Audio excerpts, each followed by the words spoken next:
यह संसार में केवल गरीब नहीं मरता है, यह संसार में केवल कमजोर नहीं मरता है, यह संसार में केवल निम्न लोग नहीं मरते हैं, बड़े बड़े लोग मरते हैं। राष्ट्रपति मर जाते हैं, प्रधानमंत्री मर जाते हैं। इतिहास की पन्ने को उल्टा के देखिए, रावण मर गया, कंस मर गया, दुर्योधन मर गया, बादशाह सिकंदर मर गया। इतिहास की पन्ने को उल्टा के देखिए, राम मर गए, कृष्ण मर गए, कबीर मर गए, बुद्ध मर गए, मेही मर गया, सूरपलटू मर गया, सभी मर गए। शरीर किसी का नहीं रहा, सबको मर जाना है। लेकिन याद रखिए, मर कर की जिंदा कौन रहता है, उस पर थोड़ा ध्यान रखिए। मर कर की जिंदा कौन है? एक बच्चा से पूछा जाए, बेटा तुम राम को जानती हो? तो वो बच्चा कहता है, दादाजी मैं राम को जानता हूं। एक बच्चा को पूछता है, बेटा तुम कृष्ण को जानते हो? तो बच्चा कहता है कि मैं जानता हूं। उसी बच्चा को पूछा जाए, तुम कबीर बाबा को जानते हो? तो बच्चा कहता है मैं जानता हूँ। एक बच्चा को पूछा जाए, तुम स्वामी विवेकानंद को जानते हो? तो वो कहता है कि मैं जानता हूँ। उसी बच्चा को पूछा जाए कि तुम अपने 10वां नंबर वाला दादा का नाम बोलो, तो बच्चा कहता है मैं नहीं जानता। क्यों? राम ने कितना सुंदर कर्म किया, कृष्ण ने कितना बढ़िया कर्म किया, कबीर साहब ने कितना बढ़िया काम किया कि मर करके अमर है। बोलिए, शरीर छूट गया लेकिन कबीर साहब अमर है, बाबा मेही अमर है, राम कृष्ण अमर है, बुद्ध अमर है। आज उसका घर घर में पूजा होता है। किसी का बेटी को कह दो भूल से सुपने खा, लड़ाई हो जाएगा। किसी की बेटी को भूल से कह दो मंथरा, लड़ाई हो जाएगा। किसी के बाल बच्चे को कह दो तुम दुर्योधन हो, रावण हो, कंस हो, लड़ाई हो जाएगा। आखिर उन्होंने कैसा काम किया कि आज उसका पूजा नहीं होता है? लेकिन मनुष्य तन में वो भी था, लेकिन उसका पूजा नहीं होता है। सज्जनों, ये मनुष्य तन आपने पाया, बहुत कीमती जीवन है आपका, बहुत सुंदर जीवन है आपका, इसलिए अपने जीवन में दाग मत लगाइए। दुनिया में सबसे बड़ा भारी क्या होता है जानते हैं? ये धरती से भी भारी पाप होता है। इसलिए अपने जीवन में पाप मत कीजिए। किसी का 1 किलो लहसुन चुरा लीजिए, किसी का 2 किलो प्याज चुरा लीजिए, आपके आत्मा पर बोझ हो जाएगा कि मैंने पाप किया। किसी का 10 ठो खीरा चुरा लीजिए, 10 ठो कद्दू चुरा लीजिए, 10 ठो बैगन चुरा लीजिए, आपकी आत्मा पर बोझ पड़ जाएगा कि हम पाप किए हैं। देखिए, एक जगह मेरा प्रवचन चल रहा था, एक बहन का चांदी का पायल गिर गया और दूसरी बहन ने साहस करके पायल को उस समय ले लिया। लेकिन जब घर गई तो उसके अंदर में विवेक जागा कि हम तो सत्संग में गए थे, यदि हम पायल रख लेंगे तो हमको पाप लग जाएगा। देखिए, वो पायल को पता लगा करके जिस बहन का था उसको देने चली आई। उसको बोझ लग रहा था कि हम एक पायल लेकर के अमीर नहीं बन सकते हैं। सज्जनों, एक पायल को नहीं पचा पाई। क्यों? कि दूसरी का पायल रख लेंगे तो हमको पाप हो जाएगा। वो रोएगी, हमको आंसू पड़ जाएगा, इस पायल पर मेरा कोई अधिकार नहीं है। इसलिए बिन पूछे किसी का एक भी वस्तु को नहीं लेना चाहिए, बिन पूछे किसी का सामान नहीं छूना चाहिए। आओ, दुनिया में सबसे बड़ा काला क्या चीज होता है? वो मनुष्य के जीवन का कलंक होता है। आपके जीवन में कलंक न लगे। कोई जवान लड़की हो, किसी भी जवान लड़का से बार बार बात न करो। कोई जवान लड़का है, किसी की जवान बेटी से बार बार बात न करें, बार बार उसके पास न उठे, न बैठे, न जाएं। यदि घर वाले को संदेह हो जाएगा तो तुमको मार भी सकता है, तुम्हारा कान कपाड़ भी जान सकता है। ऐसा घटना घट रहा है। तो ये झूठा कलंक लगता है। अपने जीवन में किसी भी प्रकार से कलंक न आने दें, क्योंकि स्त्री दोष वाला जो कलंक होता है वो बहुत ज्यादा खतरनाक होता है। पर पुरुष वाला जो कलंक होता है वो बहुत ज्यादा खतरनाक होता है। मैं बता देता हूं माताओं, देख लीजिए, सीता मैया को रावण लेके चला गया। रावण सीता मैया को लेकर चला गया, सीता को अशोक वाटिका में रख दिए। रावण कभी भी सीता के शरीर में टच भी नहीं किया। रावण बहलाने आया, फुसलाने आया कि सीता तुम इच्छा से, अपनी इच्छा से हमको पति स्वीकार करो, लेकिन स्वीकार नहीं किया। सीता ने कहा कि मैं राम के सिवा किसी को नहीं जानती, क्योंकि राम ही मेरे प्रिय हैं, राम ही मेरे जीवन है, राम ही मेरे जीवन के कर्णधार हैं, राम ही मेरे पति हैं, इसलिए मैं राम के सिवा किसी दूसरे पुरुष का चिंतन नहीं करती। पापी रावण, तुम आगे से चले जाओ। रावण चला जाता था, लेकिन जब रावण का वीर गति प्राप्त हुआ, रावण को मार दिया भगवान राम ने, सीता को लेकर जब अयोध्या आया तो प्रजा लोगों ने झूठे कलंक लगाया कि जिसको रावण बहुत दिन तक रखा वो नारी शुद्ध नहीं रह सकती है। इसलिए मैं बता देता हूं कि व्हाट्सएप के जरिए, फेसबुक के जरिए गलत गलत खेल चल रहा है। इसलिए कोई भी लड़का है अपनी मति को, अपनी गति को न बिगड़ने दे। कोई भी लड़की हो अपनी मति गति को न बिगाड़ो। हर लड़का लड़की मन लगा करके पढ़ो, मैट्रिक फर्स्ट डिवीजन करो, इंटर फर्स्ट डिवीजन करो, ग्रेजुएशन फर्स्ट डिवीजन करो, एमए फर्स्ट डिवीजन करो। इस रजदमपुर की धरती पर तुम ऐसा बनो कि सारा रजदमपुर तुमको दर्शन करने के लिए चले आओ। आईएएस अफसर बनो, बढ़िया लीडर बन जाओ, बढ़िया महात्मा बन जाओ, जो तुम्हें पूरा विश्व जान जाए। बढ़िया कुछ करके दिखाओ। इसको कहते हैं सुंदर लक्ष्य तैयारी करना। सुंदर लक्ष्य बना करके वीर तुम बढ़े चलो, धीर तुम बढ़े चलो, हाथ में ध्वजा रहे, बाल भाल सजा रहे। एक नंबर का विद्यार्थी बनो, 2 नंबर का नहीं, 3 नंबर का नहीं। विद्यार्थी हो तो 1 नंबर का बनो।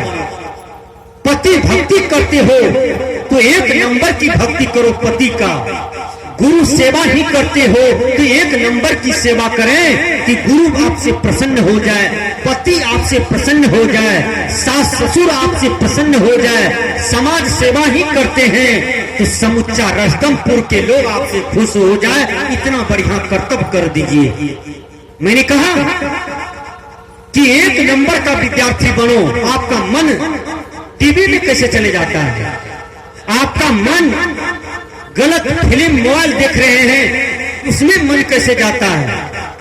आप रोइए कि मुझे मैट्रिक फर्स्ट डिवीजन करना है, हमको ITI करना है, हमको रेलवे में जाना है, हमको टीटी बनना है, हमको स्टेशन मास्टर बनना है। मैं बता देता हूं, डॉक्टर राजेंद्र प्रसाद जी पढ़ रहे हैं, मन लगा करके हिंदी का अध्ययन कर रहे थे। डॉक्टर राजेंद्र प्रसाद जो देश के फर्स्ट प्रेसिडेंट बने हैं, फर्स्ट प्रेसिडेंट बने हैं राजेंद्र बाबू।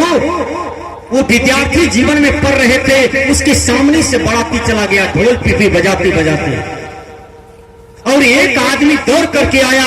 उसने कहा कि ऐ विद्यार्थी, इस रास्ते से बाराती गया है? कहा कि मैं नहीं जानता हूं कि इस रास्ते से कोई बाराती गया है।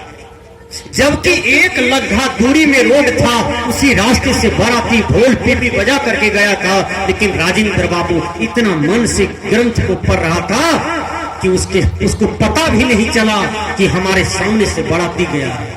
देखिए उसका चेतना कितना स्थिर था, उसका मन कितना स्थिर था, उसका इंद्रियां कितना स्थिर था।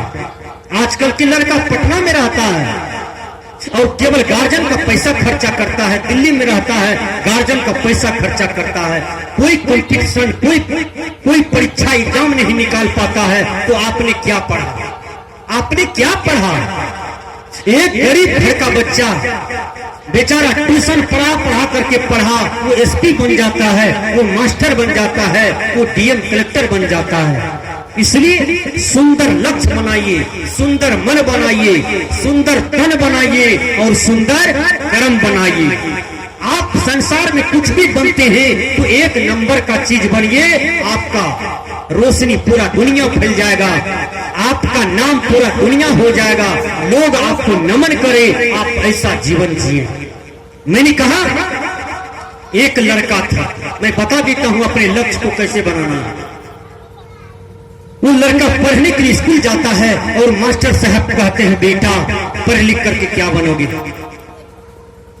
जो डॉक्टर का बेटा था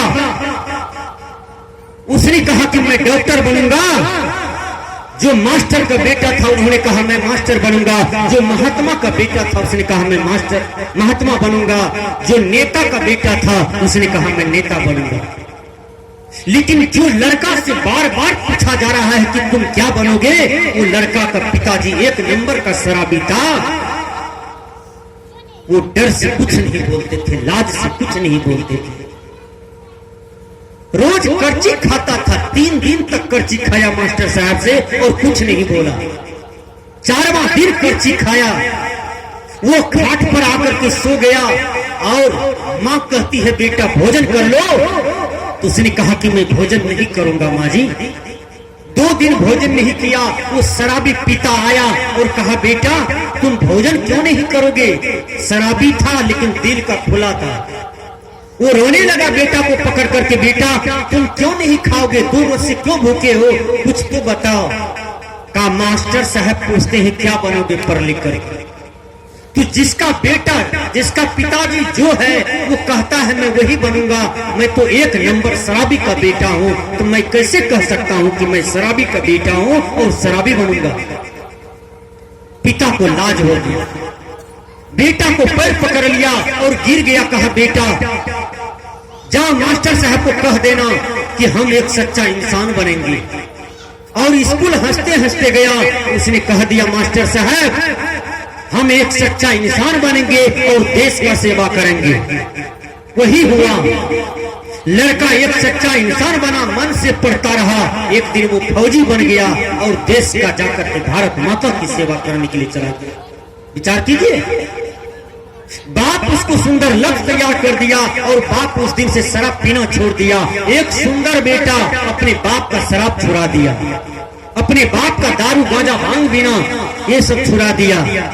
विचार कीजिए, इसलिए सुंदर बेटा बेटी होकर के भी यदि माता पिता का जीवन में कोई दोष हो तो उसके जीवन के दोष को हरण कर लेना चाहिए। एक छोटा सा बच्चा है 5 वर्ष का, वो बच्चा कहता है कि अंकल जी आप क्यों आते हैं हमारे दरवाजे पर बार बार।